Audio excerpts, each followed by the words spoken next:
Okay, our next storyteller is the reason we're all here. He's everyone's favorite Chicagoan. It's Monte LaMonte. All right, thanks everyone. Great job everyone tonight so far. Thank you so much. Okay, my story, I'm going to tell you the story, and believe me, I know I sound like a fucking maniac, and I get it. That's just what it is. So I'll preface it real quick by telling you, growing up, I was a bit of a bully. And but see, the thing was, I grew up reading comic books and stuff, so I loved superheroes, and Magneto was one of my favorites. And there was always something so cool about watching somebody just do this. You know, like, that's a superpower. They do this, and something happens. And when I got a little older and bigger, I realized that being a bully was basically a superpower. You just kind of looked at somebody weird, and they crumbled and did what you said, which was amazing. And so there was one time in my life, now I know being a bully is, I know, it's a fucking jerky thing, and I was an asshole. I'm over it, sorta. But there was one time when it actually worked to my advantage, and I think I used it for good. So when I was a kid, when I was like about 11 years old, 12 years old, me and a good buddy of mine, Eddie Boder, we did anything. We were little hustlers for money. We would shovel snow, rake leaves, and go shopping for the old ladies in the neighborhood. That's what we did, anything to make a buck. But sometimes, you know, you're running out of options. There's no one's lawn to cut, no one's shoveled the snow, so you need to come up with something new. So there was an auto parts store in Chicago called Forest City Auto Parts. And they had this parking lot, like a dual parking lot on either side of the auto parts store. So one day my friend Eddie and I were like, oh my God, there's a ton of weeds in their parking lot. They probably need those weeds picked. How about if we go in there and ask them if we could pick their weeds? So we were like, yeah, we're gonna do this. So we went to his house, we got our gear to pick weeds, which was just gloves, and like, we used a garden tool, but I don't even know what it was. It just seemed like something that you dig weeds out with. So we got that. We went back to Forest City Auto Parts.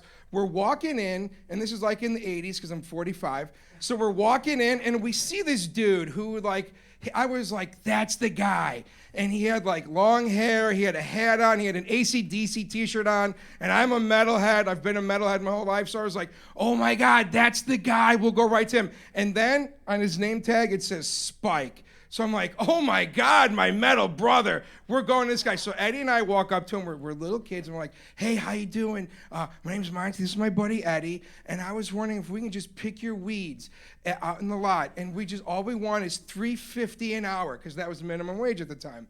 And the guy looked at us, and he goes, just $3.50 an hour? And I was like, yeah, that's it. And he goes, sure. No problem. So we're like, yes! You know, we high five. So we're like, divide and conquer. We each take a side of the parking lot.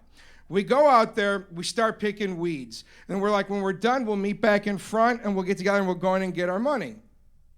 So we finished picking all the weeds. It took us 1 hour, and we're like, oh my God, $3.50. Oh, this is going to be great. We're each getting $3.50. We walk into our metal brother, Spike, with the hat and the long hair, because that's our guy. And we're like, Spike, we're done. We just picked all the weeds. He goes, let me go take a look. He looks outside. He goes, you guys did a great job. Come on back in.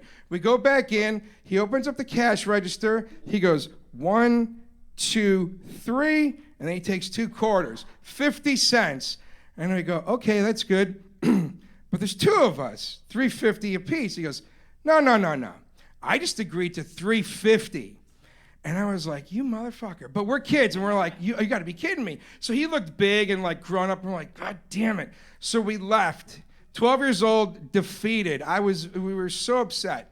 Now, cut to, that happened, it was done and over. And we're like, that guy, I hated him. And when I got a little older, I didn't even want to go to Forest City Auto Parts to get parts for my shitty cars because I was so mad at Spike. It left a bad taste in my mouth. So now there's a bar in my neighborhood that lets you in if you're underage. I didn't drink, but my friends did, so I would go and hang out. So now I'm 20 years old, and I'm hanging out at this bar. And at the time when I'm 20, I kind of worked out. That's like I was in a workout phase. I could curl like 40 pounds. I could bench 250. I was like one of those fat, strong guys, like I should have been a wrestler. And I go in this bar, and then all of a sudden I see this guy. And I'm looking at him, and I'm going, oh my God, that looks like fucking Spike. And the guy still had a hat on with his shitty blonde hair sticking out.